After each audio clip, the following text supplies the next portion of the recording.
अस्सलाम वालेकुम। Welcome to conflict card. दोस्तों 8 दिसंबर की बिल्कुल सुबह को या 7 दिसंबर की रात को ये खबर आ जाती है कि बशारुल असद सीरिया छोड़कर जा चुके हैं और सीरिया में बशारुल असद की गवर्नमेंट का जो पिछले कई सालों का कई दहाइयों का उनके खानदान का एक किस्म का हुकूमत थी वहां पर, यानी कि 53 साल हो चुके थे जहां प्रॉपरली उनका खानदान हुकूमत कर रहा था। और इस तरह बशारुल असद की गवर्नमेंट जो कि सन 2000 से कायम थी उसका यहाँ खात्मा होता है। अब दोस्तों बशारुल असद के जाने के बाद सीरिया को कौन संभालेगा? सीरिया इस वक्त भी कोई एक प्रॉपर मुल्क नहीं है। सीरिया के बहुत से हिस्से हैं और हर धड़े पर मुख्तलिफ किसी तंजीम का कब्जा है या आप समझ लें उनकी हुकूमत है। अब बशारुल असद की गवर्नमेंट को गिराने वाली जो दो ताकतें हैं, एक तो SNF है यानी कि सीरियन नेशनल फोर्सेस जिनको तुर्की की सपोर्ट हासिल है, जबकि दूसरी है HTS यानी कि हरकतुल तहरीरुश शाम। हरकतुल तहरीरुश शाम अपने आप को एक सुन्नी पैन ग्रुप बताता है और उसके साथ साथ ये अलकायदा की ही आगे डिसेंडेंट्स आप समझ सकते हैं। मतलब अलकायदा जब टूटी तो उसके बाद बहुत से फाइटर जिन्होंने दोबारा से अपनी तंजीमें शुरू की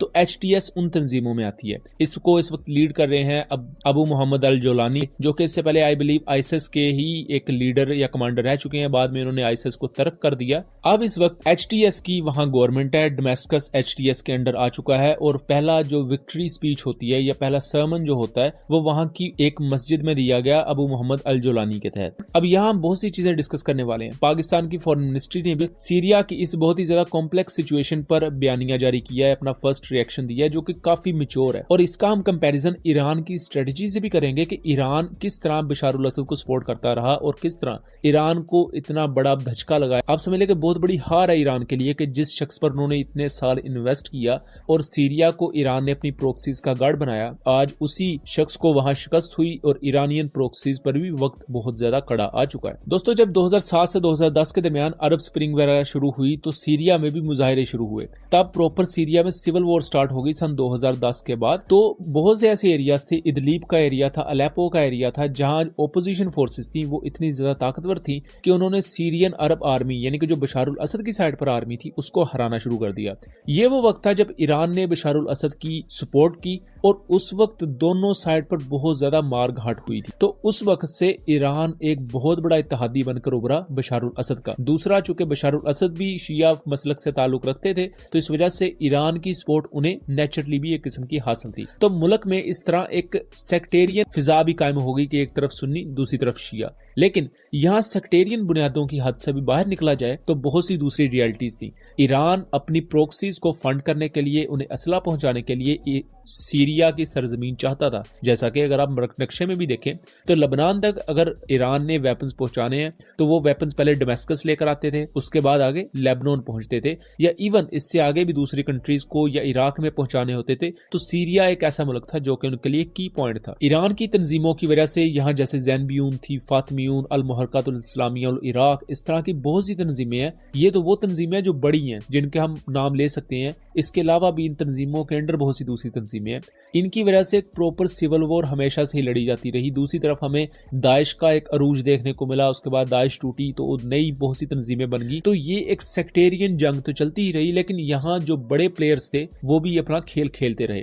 यानी कि अगर ईरान बशारुल असद की साइड पर तो रशिया भी बशारुल असद का बहुत बड़ा इत्तेहादी था। 2015 से ही रशियन फोर्सेस यहाँ पर मौजूद। अब दोस्तों जैसा कि मैंने वीडियो के शुरू में बताया था कि SNF एक फोर्स है जिसे तुर्की सपोर्ट करता है। अब आप सोच रहे होंगे कि तुर्की का यहाँ क्या लेना देना, तो मैं दोस्तों बताता चलूं कि शाम का जो शुमाली हिस्सा है वहां के ऑलमोस्ट ज्यादातर एरियाज पर कुर्दों की गवर्नमेंट है, जिसकी जो फोर्स है उसे SDF कहा जाता है, यानी कि सीरियन डेमोक्रेटिक फोर्स। अब कुर्द ये क्लेम करते हैं कि तुर्की के एक पर्टिकुलर हिस्से को तोड़कर, इराक शाम के एक पर्टिकुलर हिस्से को तोड़कर एक नया मुल्क बनाया जाए कुर्दिस्तान। अब इस पर हमने वीडियो पहले बनाई हुई है कि कुर्दों और तुर्कों की आपस में लड़ाई क्या है, उसका मैं कोशिश करूंगा कि लिंक डिस्क्रिप्शन में दे दूं ताकि आपको पता लग सके कि इनका मसला क्या है। अब जब कुर्द ये क्लेम करते हैं कि वो तुर्की को तोड़कर अपना मुल्क लेंगे तो तुर्की ने भी एक काउंटर स्ट्रेटजी ये अपनाई कि शाम के अंदर ही एक ऐसी तंजीम बनाई जाए जो कि तुर्की की साइड से कुर्दों से लड़े। उसी कॉन्टेक्स्ट में SNF या SNA का क्याम आया जिसे सीरियन नेशनल फोर्सेस कहा जाता है। अब SNF बशारुल असद के खिलाफ तो लड़ती ही है लेकिन उसके साथ साथ कुर्दों के खिलाफ भी लड़ती जाती है। और इस वक्त जिन दो जमातों की जीत हुई है उसमें SNF और HTS है, यानी कि हरकतुल तहरीरुश शाम। तो यहाँ आपको समझ आ गई होगी कि तुर्की का भी यहाँ क्या अमल दखल है, और उसके साथ साथ जो ये कुर्द मिलिटेंट्स हैं इनको अमेरिका की सपोर्ट भी रहती है। तो ये सब सुनकर आप भी परेशान हो चुके होंगे कि ये किस किस्म की खिचड़ी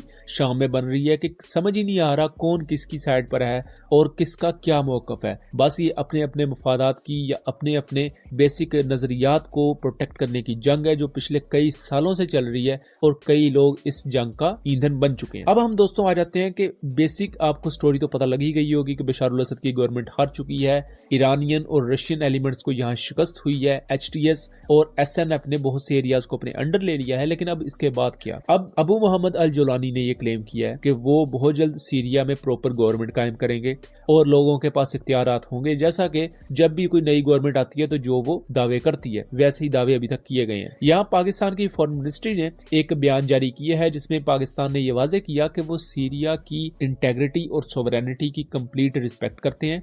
यानी कि आप इस बयान से ये समझ सकते हैं कि पाकिस्तान एज अ रियासत सीरियन रियासत के साथ अच्छे ताल्लुकात चाहता है। अगर पहले बशारुल असद की गवर्नमेंट थी तो पाकिस्तान के ताल्लुकात सीरियन रियासत के साथ थे जिसको गवर्न कर रहे थे बशारुल असद। अब अगर वहां कोई नई गवर्नमेंट आती है जैसा कि अबू मोहम्मद अल जोलानी की गवर्नमेंट आती है तो पाकिस्तान सीरिया की रियासत को देखते हुए उनके साथ भी अच्छे ताल्लुकात रखेगा। तो पाकिस्तान ने यहाँ सीरिया को एज अ मुल्क ट्रीट किया है, ना कि किसी एक शख्स पर इन्वेस्ट किया। यहाँ ईरान की जो सबसे बड़ी गलती है वो ये कि उन्होंने शाम की रियासत या शाम के जितने भी स्टेक होल्डर्स हैं उनको रिस्पेक्ट देने की बजाय उन्होंने सिर्फ बशारुल असद पर इन्वेस्ट किया कि बशारुल असद को ही अपना सब कुछ मानकर चले, जिसके उन्हें बहुत से फायदे भी हुए। लेकिन अब जब बशारुल असद नहीं है तो ईरान खाली हाथ रह गया। लेकिन यहाँ अगर पाकिस्तान या दूसरी कंट्रीज को देखा जाए तो वो शाम को एक रियासत के तौर पर ट्रीट कर रहे हैं, और ये बहुत मैच्योर फॉरेन मिनिस्ट्री की तरफ से बयान भी है कि शाम के लोग जिसको माने, शाम में जिसकी गवर्नमेंट हो, हम एज बीगा रियासत शाम के साथ हैं और शाम की उस लिहाज से रिस्पेक्ट करते हैं। उसके साथ साथ एक और बहुत अहम चीज कि इससे पहले देखा जाता था कि जब भी इस तरह की कोई तख्ता पलट होता है या कोई नई गवर्नमेंट आती है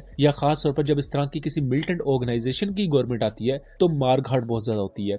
लेकिन यहाँ पाकिस्तान की फॉरेन मिनिस्ट्री ने यह वाजे कहा है कि जितने भी वहाँ पाकिस्तानी नेशनल सीरिया में मौजूद है वो बिल्कुल सही सलामत है, और अभी तक ऐसी रिपोर्ट्स भी नहीं है कि गैर मुल्कियों पर कोई अटैक्स हुए हों, जिसकी वजह से हमें पता लग रहा है कि HTS या SNF ने कोई बहुत बड़े पैमाने पर वहाँ मारघाट या जिस तरह का तासुर था वैसा उन्होंने नहीं किया। और अगर वो आगे भी इस चीज को ना करें तो ये उनके लिए बहुत बड़ा प्लस पॉइंट होगा। और SNF को चूंकि वैसे भी तुर्किया सपोर्ट करता है और पाकिस्तान तुर्की का एक बड़ा इत्तेहादी है, सो इस वजह से पाकिस्तानी नेशनल्स के खिलाफ कोई भी इस तरह के वाकयात रिपोर्ट नहीं हुए। पाकिस्तानी नेशनल्स तो दूर की बात, किसी दूसरे मुल्क के शहरी के खिलाफ भी ऐसे वाकयात फिलहाल के लिए रिपोर्ट नहीं हुए। तो इस जमन में हम ये इन्फर कर सकते हैं कि जो नई गवर्नमेंट आएगी सीरिया की उसके पाकिस्तान के साथ भी रियासती लेवल पर ताल्लुकात अच्छे होंगे, और हमें अच्छे ताल्लुकात की ही उम्मीद रखनी चाहिए क्योंकि यही पाकिस्तान के अमन और सलामती के लिए सबसे अच्छी चीज है। तो दोस्तों इस वीडियो में हमने ये समझा कि सीरिया का बेसिक प्रॉब्लम क्या था, वहां ईरान की स्ट्रेटजी में क्या क्या गलतियां थी, और यहाँ जो पाकिस्तान की फॉरेन मिनिस्ट्री का बयान है उसकी इंपॉर्टेंस क्या है, और फ्यूचर में हम किस तरह पाकिस्तान और शाम के ताल्लुकात को देख सकते हैं। इन तमाम चीजों को हमने डिस्कस किया। सो दोस्तों उम्मीद करता हूँ चीजें क्लियर रही होंगी। वीडियो पसंद आई हो तो इसे ज्यादा से ज्यादा शेयर कीजिएगा एंड चैनल को सब्सक्राइब कीजिएगा। मिलेंगे अगली वीडियो में, तब तक के लिए अल्लाह हाफिज।